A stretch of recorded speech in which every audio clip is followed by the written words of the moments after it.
Ladies and gentlemen, thank you very much for joining us tonight. My name is Barbara Kolm. I direct the Austrian Economics Center, and together with my dear colleague um, Pietro Paganini from Rome, from Italy. For those who have not been joining our free market roadshow tour, we would like to welcome you for our very last event of our monthly Austrian Economics Seminar that we are doing together as a joint event with Competere and the Austrian Economics Center. The show that you will see these days is actually a result of the cooperation that Pietro and the European Free Market Movement think tanks have started long time ago. And due to the lockdown crisis, we were unable to travel. And so we started a TV show. And our host, Pietro Paganini, has been very successful in attracting audiences and especially in picking topics that are of interest to everybody. And today's topic is, I think, specific.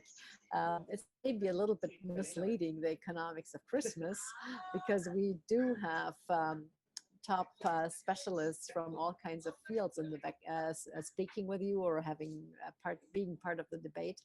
But I will leave the floor later to Pietro for introducing our gentlemen who are joining us. I would like to thank you for being partners and participants of our programs. It's been an interesting year for everybody. We've learned a lot, as always. We've been very spontaneous in the Hayekian sense, and we will find solutions for the entire challenges that we face. But stay healthy, stay tuned, and we're looking forward to seeing you live and in person very soon. Without further ado, over to you, Pietro. The floor is yours. Thank you.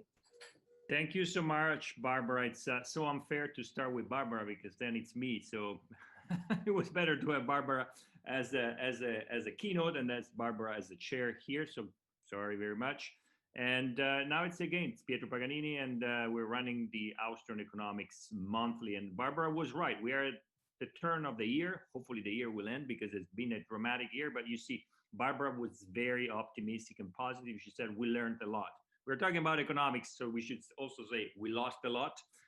But from mass disasters, from troubling time, we can always learn, and that's why we're here. We started back in April when we were supposed to organize our meeting, the Free Market Roadshow in Rome, and we could not do it. So, well, we went online and we were very successful, and then we turned this into a monthly appointment that we have on various issues that concern, of course, the economics. And our audience have been going up and down, but our events are on Facebook, of course, so open to everybody. They're on Zoom as we are right now, and they're also recorded, and so they are available for everyone. So to be honest, I was almost on holidays when, of course, the Austrian economic teams from Vienna, and talking about Brit and Victoria, Martin and Barbara, of course, came to me again and said, no holidays, don't be Italian. We have to do something more before Christmas. And here we come with the event about the Christmas and how Christmas is important for the economics, but also, and we cannot avoid that, how the impact of the pandemic is touching on our Christmas and the conditioning the Christmas. And exactly before coming online here live, I was talking to our distinguished guest, and we were actually seeing how different countries are right now anticipating the Christmas. In Italy, shops are open. In some parts of the rest of Europe, Germany or Austria, some shops are open, some shops are closed, restaurants are closed. Restaurants in Italy are closed at 6 o'clock. So very different rules for each country, and therefore a different impact on the economics. If you want to ski, you can go to Switzerland, where apparently you can do it, but in Italy you cannot, for instance. And watch out, because from the 21st to the 7th of January, everything basically will be closed, or parties will not be allowed. You can meet with some people, but not with everybody you want. So rules, and these rules, of course, have an impact on Christmas. But let me introduce first our guests. As usual, you can see their name and their bios on the Austrian Economic Center website or on the competitor website. And today we have Wolfgang Müller, who's the executive director of the Institute for Free Enterprise in Berlin. We have Oliver Schwarz, that is an expert in tourism, besides being the director of the Ötztal Tourismus. And of course, he will tell us more about the impact of Christmas on tourism and the impact of COVID on tourism. And then we have Christof T.Zeller-Zellenberg, who is an economy and investor and chairman of the Europa Institute. So let me start, first of all, with Wolfgang and Christof, and then we turn to Oliver. So Wolfgang, what is the impact of Christmas on the economics? Because obviously we tend to say Christmas has turned to be a consumeristic event. And we see people celebrating Christmas even in countries that are not Christian or Catholic, or they believe in other form of gods or spirits or religions, but they still, celebrate Christmas. So it means it's really consumeristic now. What is the economic impact? I mean, it's actually interesting. The economic impact is obviously, I mean, it's an obvious point. It has a serious demand from the consumer side. And then if we know that actually economic growth is to a significant part driven by consumer spending. And it's actually quite interesting that almost across the globe, we can say that in the months November, December, depending on the industry, 20 to 25, up to 30%, and for jewelry even more, turnover is done actually just exactly in these last 2 months.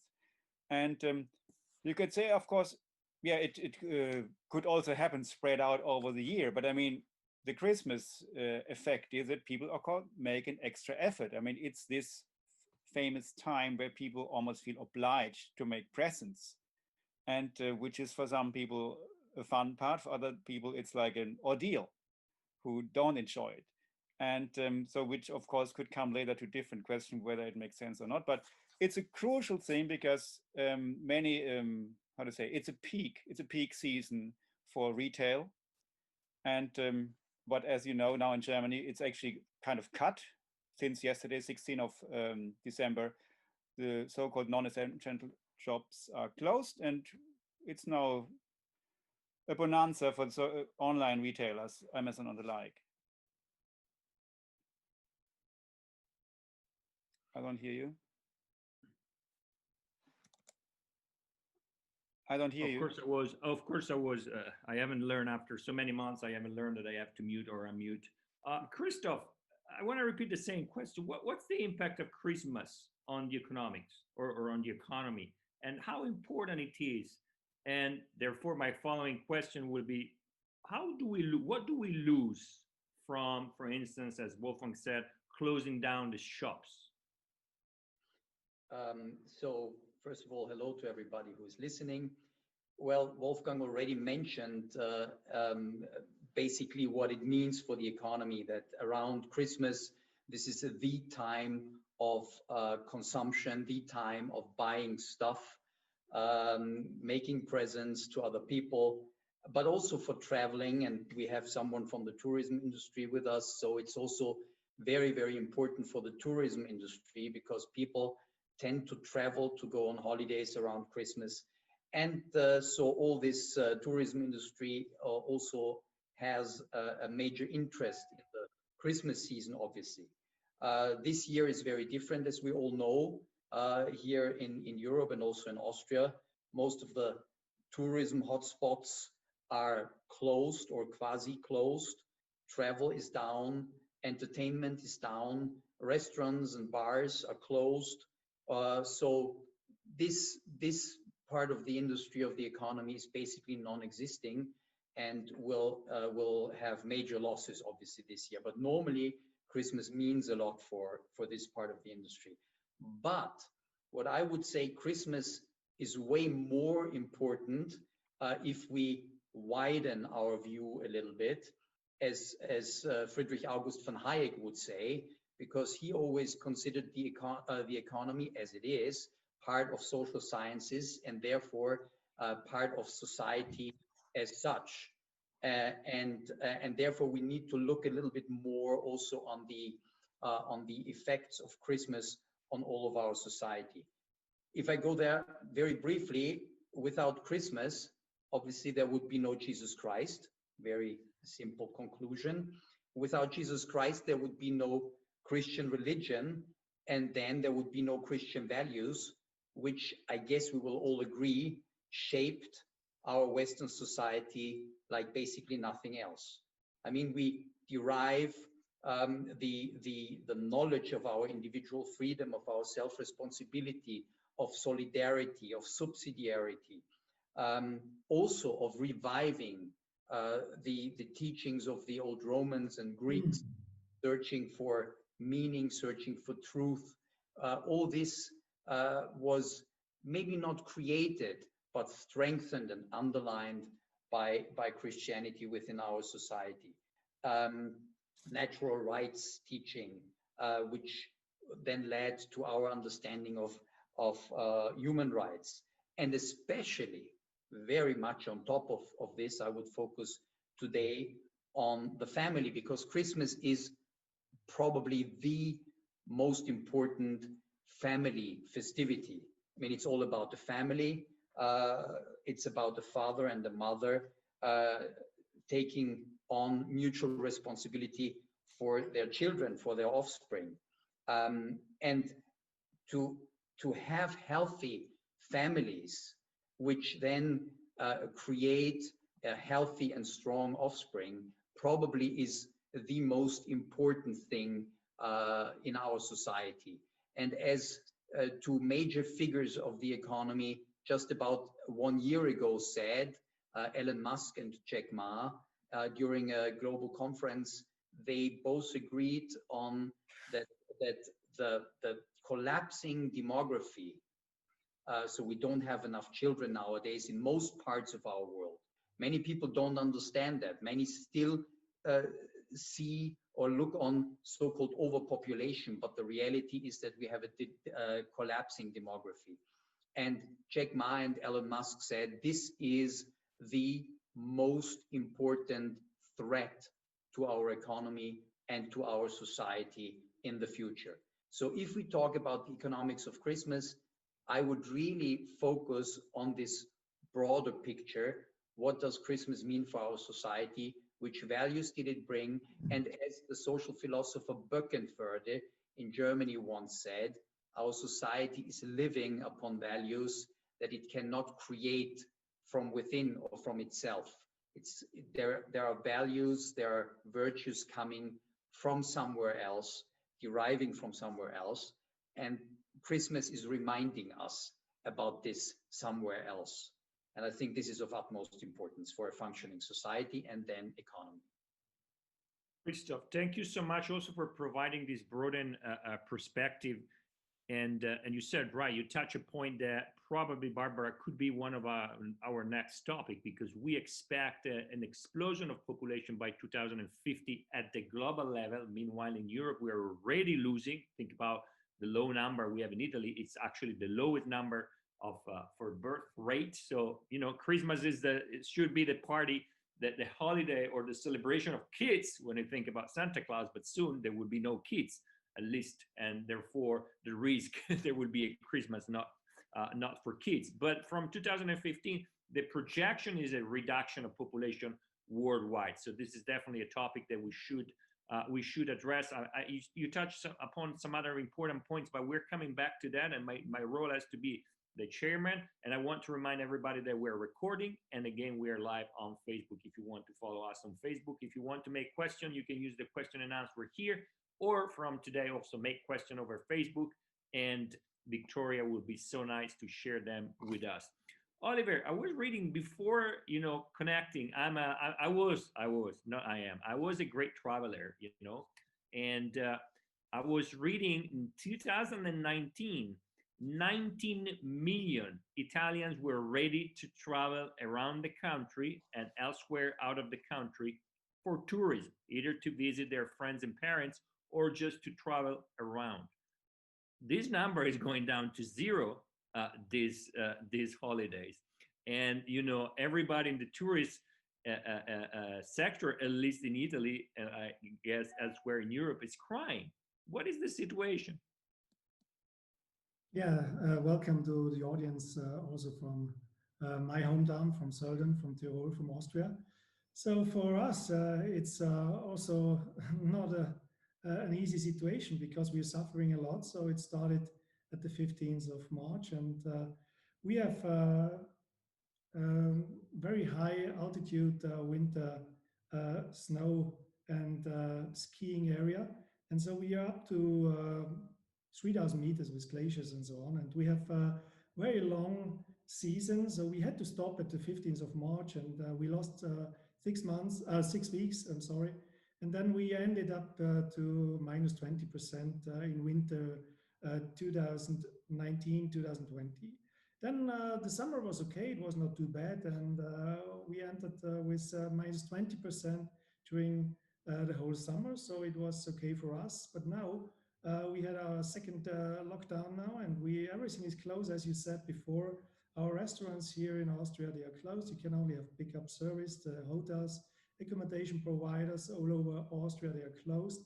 And for us, Christmas and the Christmas season is a really high season. So we started normally our season very early, as I said, because we are a high altitude area, and we had to close it in November. We have now our figures from November, minus 95%. So for us, it's the same in December, and when we cannot open in January, because we are expected to open at the 7th of January. Maybe we can open at the 24th, but only the ski areas for our locals. So we can open there, but it's okay for the locals. It's not a problem. But our market, our Austrian market, especially at the Ötztal Valley, is about 3 to 4%, not more than that. We have 17 markets from abroad. They will come to us, and the German market, of course, is our most important market, 50%. And they will still have the restrictions to travel. So I think it's for us, I think there is no chance to open at the 7th of January. It's the same at the Netherlands, Belgium. And so, yeah, it's hard for our accommodation providers, it's hard for our restaurant owners, so they can't plan. You are not sure if you have to open a hotel, you think maybe it's possible to open at the 8th or at the 7th of January, but then you need 40 to 60 to 100 employees. They are not standing in front of your door and say, okay, I want to start working. So they have to plan, and there is no planning security. And then they say after that, because of this uncertain planning possibility, they say, okay, we will close this winter. It's not possible that we open. And then we have a whole season lost. And that's for a destination as we are, a big problem, because there is not only the restaurants and the hotels belonging to tourism. There is also, if you see a bakery or a butcher or something like that. So everything is really depending to this tourism industry. So this is our problem at this time. And we will see after the 7th of January, maybe there is, maybe the figures going down, but I don't think that the figures are that down that the Robert Koch Institute wants to have it down. I think at 50 per 100,000 inhabitants, something like that. So it's not reachable, on my view, but we will see. And hope. Thanks, Oliver. Thanks, Oliver. You gave us a dramatic number, minus 95%. That means zero, basically. There's no tourism. That's right. That's a dramatic number. Wolfgang, I'm coming to you because, you know, we're here, we're talking, and in a way we're at our remote office, or our smart office, as you want to call it today. And, you know, we talk about problems, but hopefully we're not kind of experiencing that problem. But Oliver is experiencing that problem, and 95%, I guess, of people in the business are experiencing that. What can it be done? Because it seems that the lockdown is something that we cannot avoid. But if you are a policymaker, what can you do in order to support one of the most important businesses or sector or industry in our economy, particularly during Christmas, because Christmas is two things: gifts, or three gifts, food and family and relatives, but it's also about tourism. It's also about going skiing, going to the beach, traveling around for many purposes. What can we do, or what can it be done to support this? Because I want to give you a number. This is not really official number, but the forecasts are that not before 2024, we are going to have the same level of travelings, including airfare, air flights, trains, than we had before the pandemic. So it means 3 years before we go back to the numbers where we were. That's a long time, and that's a long time for business in general, but for the tourist industry. Wolfgang, what can it be done? Yeah, I mean, it is really, really crucial that we talk about this tourism industry. Christof mentioned it first, and Oliver actually elaborated it. And but Oliver actually made a very good point, which actually taking 2 steps back, companies and people need to plan. I'm just talking about only Germany, and I'm not talking about the tourist sector, but just saying our lockdown, the closure of non-essential shops in Germany, which started yesterday, was decided on Sunday. So basically 80 million people had 2.5 days more or less to prepare without actually, and even the companies which were affected didn't have any, how to say, proper legal text at hand. Just one thing. So Oliver's dilemma is, he made it very clear, you can't plan. People are not waiting there. So of course, the typical German way of helping in inverted commas, is just throw money at them. And at this very moment, for once, I have to say, sure, from a classic liberal point of view, free market point of view, is of course, this is not the right thing to do. But we talk about a crisis, it was government induced. It's the opposite of a market failure, what we see now. And when people talk about what is the impact of COVID on the economy, impact of COVID on Christmas, this is actually, we have to say, what is the impact of the measures of the policies?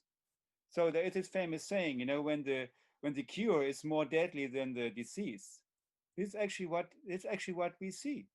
We all learned in spring that COVID spreads, when we have these super nice parties, many people together, and I don't have to elaborate what a party is.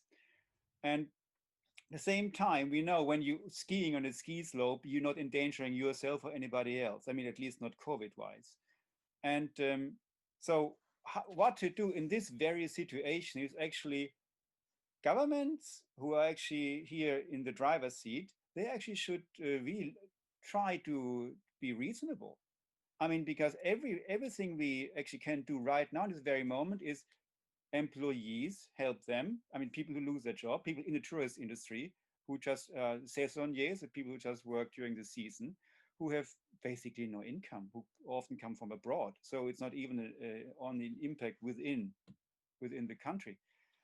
And it's quite, what would be the solution?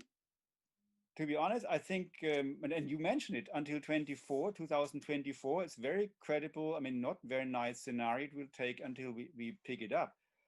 Probably the best we can hope for and we can lobby for is try to reduce existing regulations and try to avoid that more regulations are coming to make it super complicated, to grow.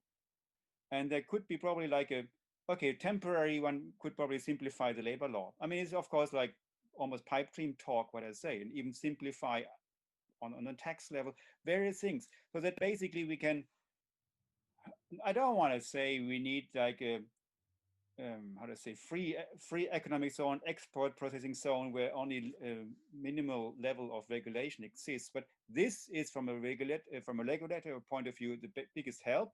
And of course the other, and talking out like a Keynesian, we definitely have to, open the kitty to help people not to fall into the poverty trap right now in this very moment. And because at the same time, people who depend on the income, which they can't make now, also can't consume. You're right. There's a valid point, though, Wolfgang, and I'm turning to Christof, and of course you can jump in the discussion, because also some of the numbers are, there in many countries, Italy as well.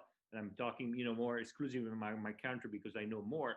Now, a lot of Italians are getting, their 13th salary, and in some cases, even the 14th salary. And this is money that usually was going to be spent for the Christmas holidays, the Christmas dinner and lunch and gifts and so on. And now this money is partly not going to be spent. And Wolfgang said something very important. From a Keynesian point of view, we can come in and help. Christof, what is your take on this? Helicopter money, basically, because now what we're seeing is helicopter money from all governments on the promise that the European Union will come in with money. The European Central Bank is doing so. And on the other side, Wolfgang talked specifically about losing a regulation.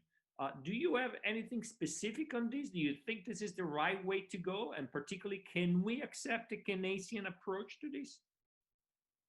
Well, if I would have the solution, probably I would be somewhere in the Prime Minister's office or something. I don't know.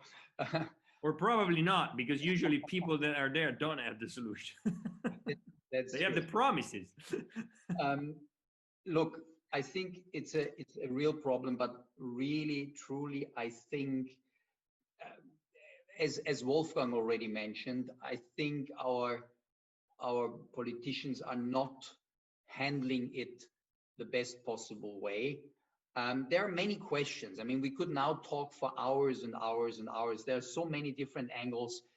Let me just raise one big question. We are always talking about the vaccine, and we are waiting, terrified about when will it come and will it really help and what will be the side effects, etc., etc. Here in Austria, I know that the percentage of the population who wants to get vaccinated is relatively small. This is what all polls are showing. So I don't think, if there is no mandatory vaccination, which I hope will not come, because this would basically destroy individual freedom. But if it's not coming, then the effect will be not very strong, I would say. Anyways, what we are always losing out of sight is therapeutics. I mean, obviously, we had a US president who had a severe problem with that. I was really puzzled by that. He went to Walter Reed Hospital. He was put on the ventilator, and he had to be assisted breathing. And 3 days after, he came out, jumped out of the helicopter. I saw it on the video, jogging up the stairs to the major lodger of the White House, taking off the mask. True, he was breathing a little bit heavily, but I can assure you, if I run up this staircase, I would also breathe a little bit heavily. But this guy was on the ventilation just 2 days ago. So, and they were talking about therapeutics that they were applying, and obviously, maybe that all was a great hoax. But if it was true that he was COVID positive and he had been treated, yesterday I've seen also an audition with some medical doctors at the US Senate, and they were also talking about therapeutics, and they are there. So probably we should not be so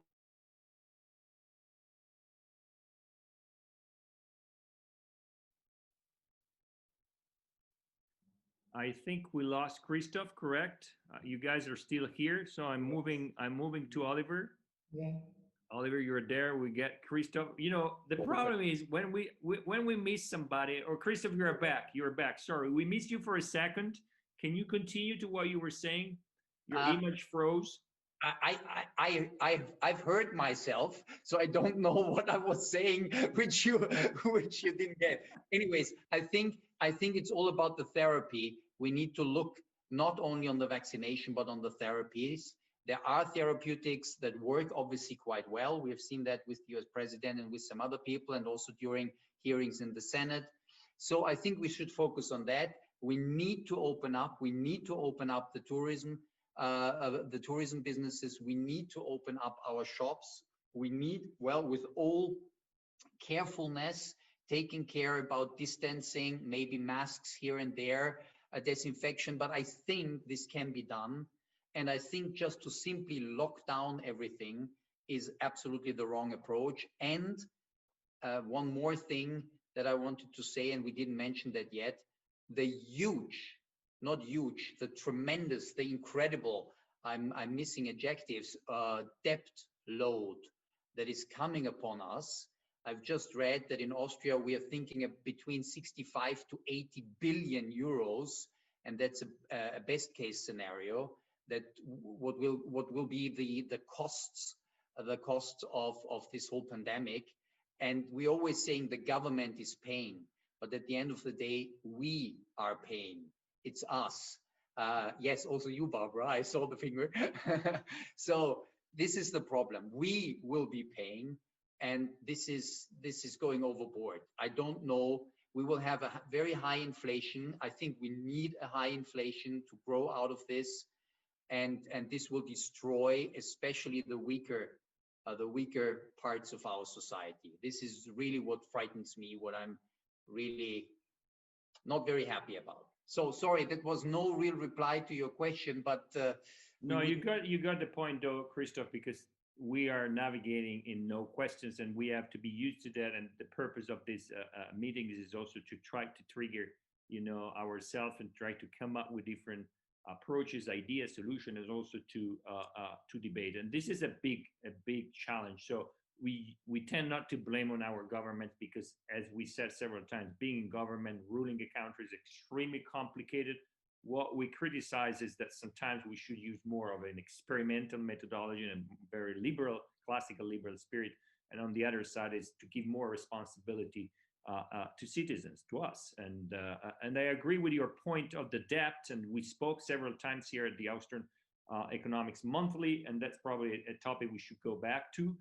It's the increasing debt. And unfortunately, you mentioned earlier, the birth rate, lower number of people, higher debt. And that means more debt on each of the new generation Europeans and Austrians and Italians. But Oliver, I'm coming back to you because in a way, you are like the hardcore here, the center of our discussion. That is, should be gifts, should be, food, because Christmas is about food for most people, luckily, but it's also tourism. I know you look at it from an Austrian perspective. An Austrian perspective is a lot of snow and a lot of skiing, but we can also try to replicate it to the rest of Europe. What are you asking to the government? What a government could do for you is losing the regulation, opening up, incentives. What kind of answers would you like to hear from your government? As I said it before, so we need planning security. So we don't want to have dates as we have now. We can open this at the 24th of December. We can open our cable cars, our lifts for the locals. But I have heard today that they changed from one day to another the rules. So they said, okay, you have to work on a special concept. You have to think about. We are prepared. So we know in our restaurants, in our hotels, we are prepared there. We know we have to wear masks. We have to have a space between us, 1.5 meters, and so on. We know our bottlenecks. So we know that when you stand in a line at the cable car, we have to manage it. So we know what we have to do. And they knew it also when they closed the restaurants. So they did everything what they asked for. So they made everything what they asked for them, and it was the same in the hotels. So they really asked for a test. Sometimes they were measuring the temperature and wearing the mask, sitting in the restaurant, only 4 at a table, and so on. So they did everything, and then they said, okay, we close it. And after that, okay, they said, oh, you can't handle the private sector, so you can't handle your private coming together. So we have now the problem that in Austria, the lockdown, the hard lockdown is over. And in Germany, they started the lockdown. And I've heard in Italy you have another regulation.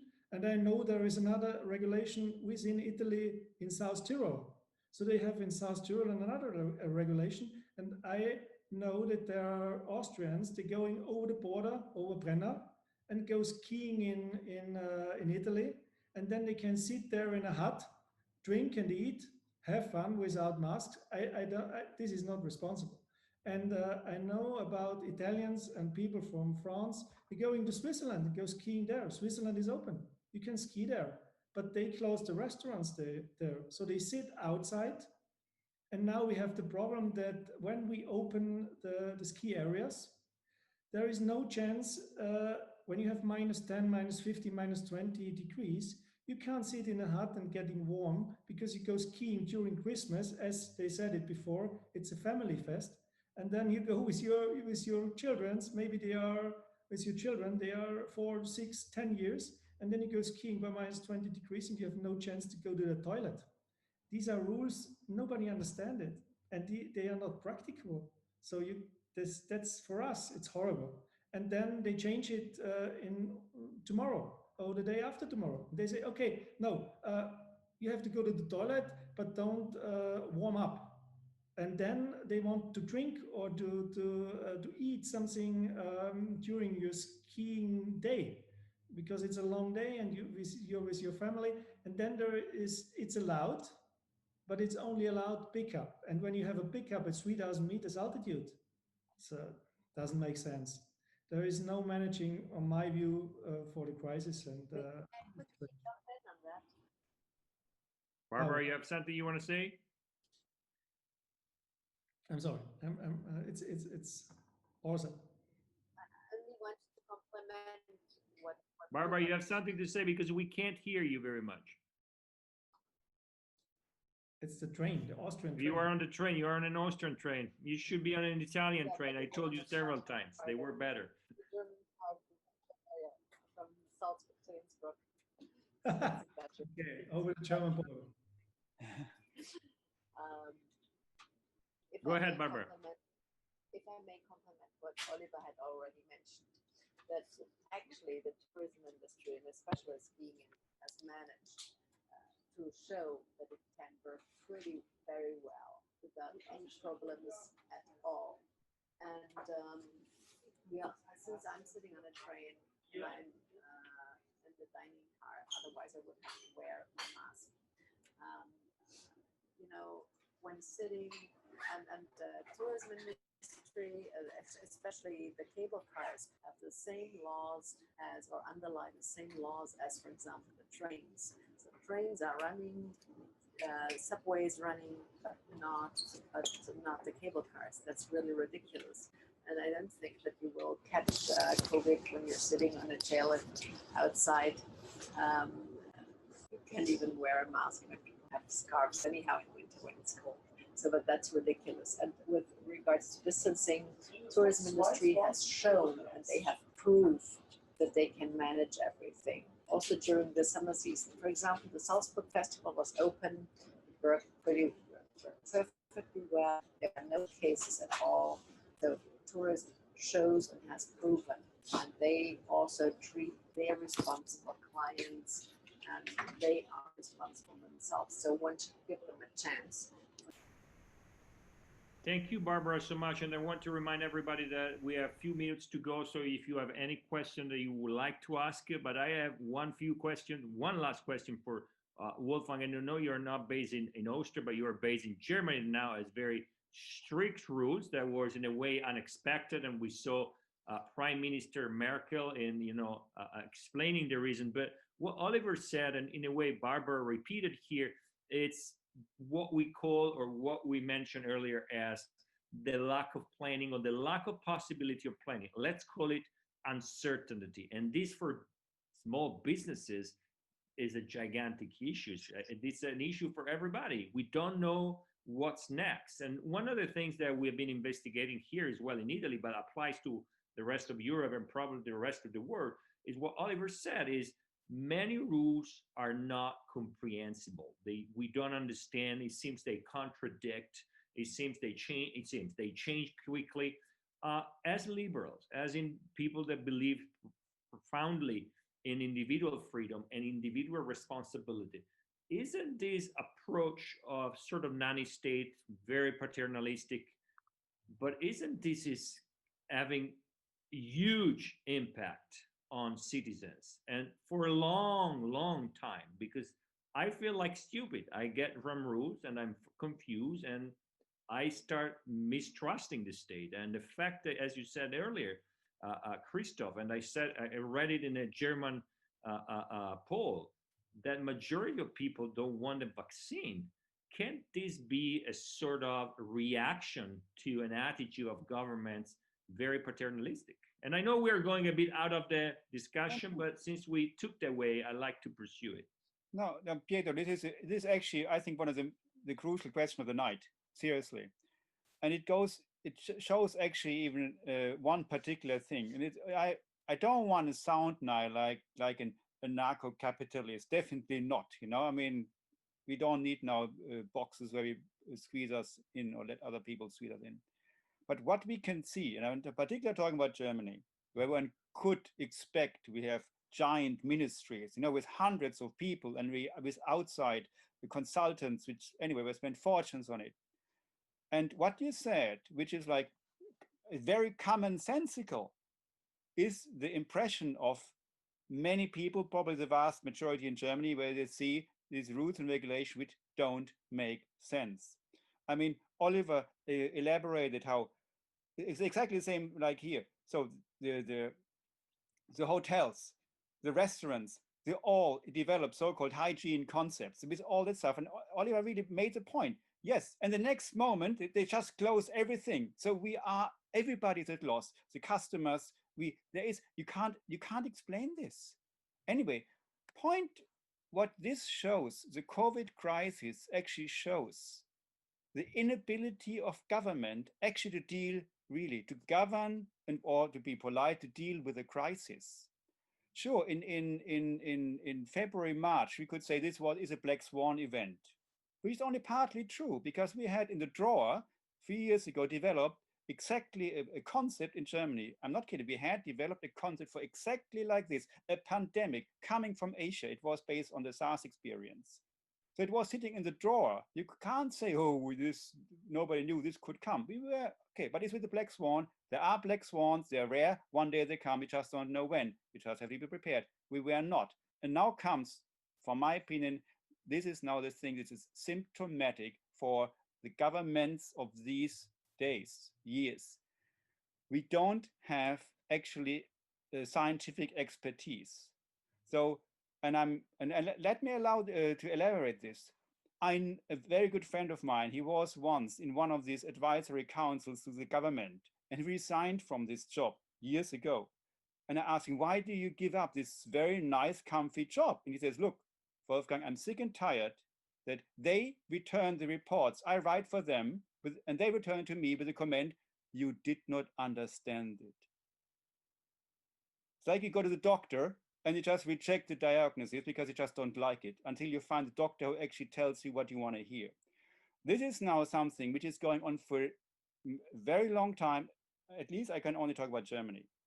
So despite of having these gigantic ministries, there is actually, in plain English, there is not much really expertise. So they get advisors, so-called experts or expert in a certain field, they like to have, and they're completely, I mean, like in an, how to say, mantra, like they repeat always the message, which in the end is just far from reality. And that's why we end up in a situation like almost all over Europe, in most countries at least, where we have with stifling the economy, we limit freedom to an extent we hadn't seen since the Second World War, and with, of course, no impact. And to give now what is an expert's opinion from the medical field in Germany, the head of the basically major public sickness funds organization, he said, no matter how strong and how much we extend the lockdown, there is no chance that it will have an impact,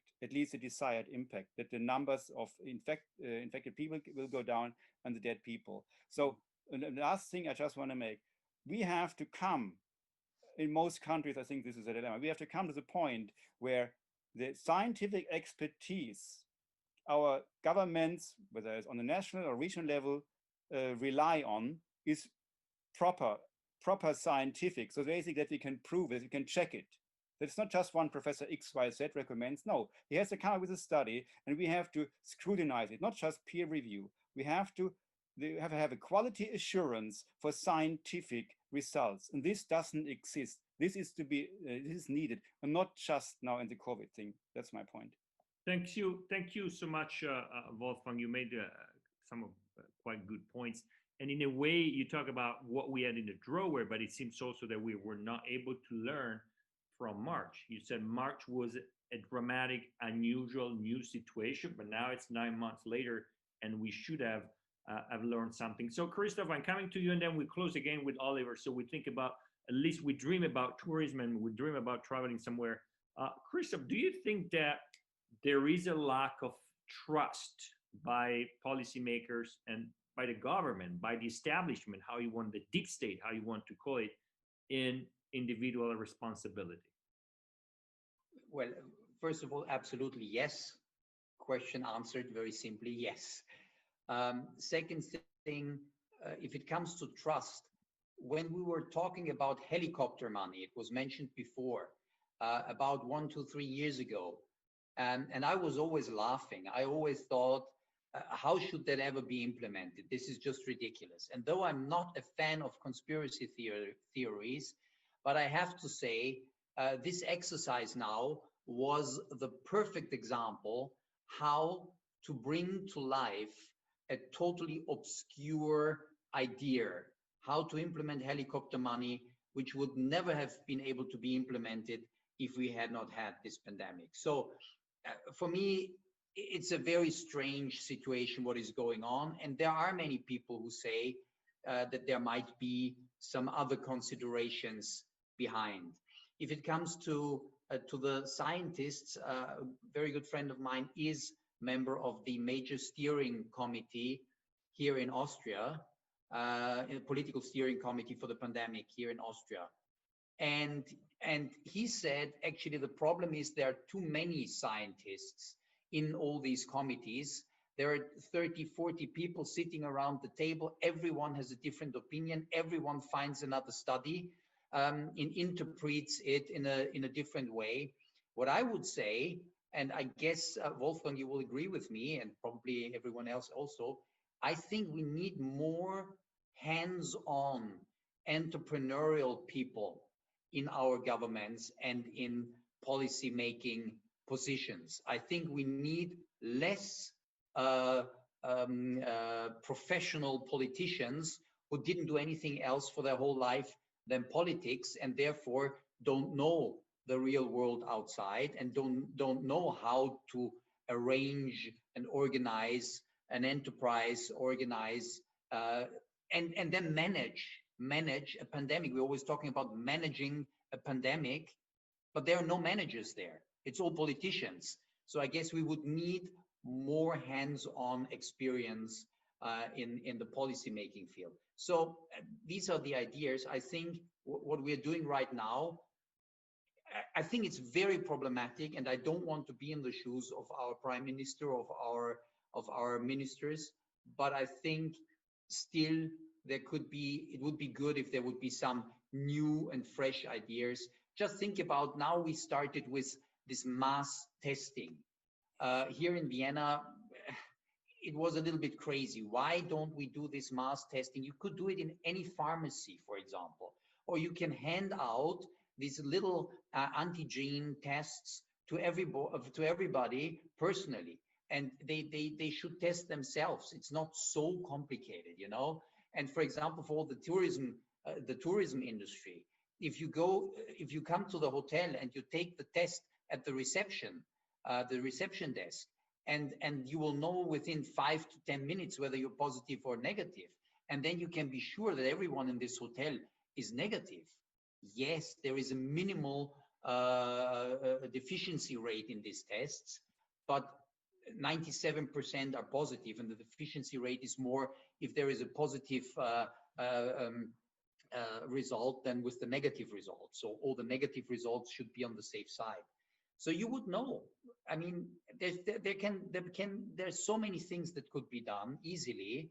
I don't know why we kind of get stuck in lockdowns where we're sliding from lockdown to lockdown, and really there is no real perspective, because we will come out of the lockdown after Christmas and we will have the next peak middle of January, and then we will go into the next lockdown, and then there will be 10% of the people getting the vaccination, which will help nothing, 90% not. So there is no real perspective. But I think if we would see, for example, if the 5, 6, 7 of us which are in here now, if we would sit around the table, I think with some brain power, we could come up with some very feasible ideas how this could be better managed than it is done right now.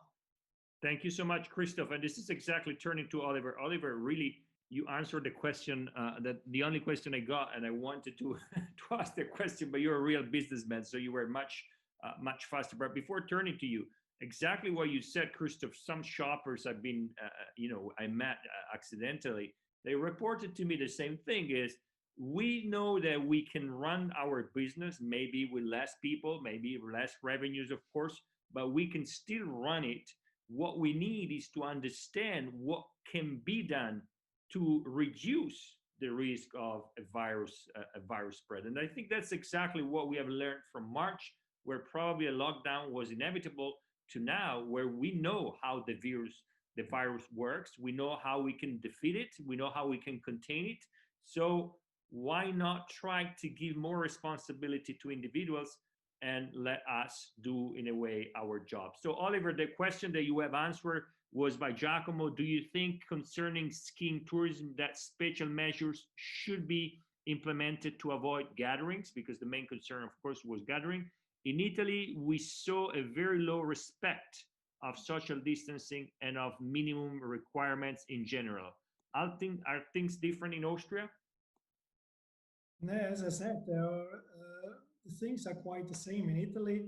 I've seen also the pictures, but we had also the pictures in Austria. When we started the season at the glaciers I think it was in September or October, everybody saw the pictures at social media. So you saw many people not respecting this social distancing. And so we had to learn. We were surprised. And then we said, okay, we have to make our business safer. So we have to think how we can run our business and what is the best thing to manage this pandemic. They made it during the summer. We have one hotel, it's a big hotel, a huge hotel. They have 400 beds, and it's also a spa there. It's a big spa. It's the Aquadome in Lengenfeld. 400 beds, 100,000 overnights during the year. And they said, okay, we know we have to think about, we have to come together, we have to manage this, and we don't need the rules from our state. So we know what we can do. And we need maybe help when we have infected people.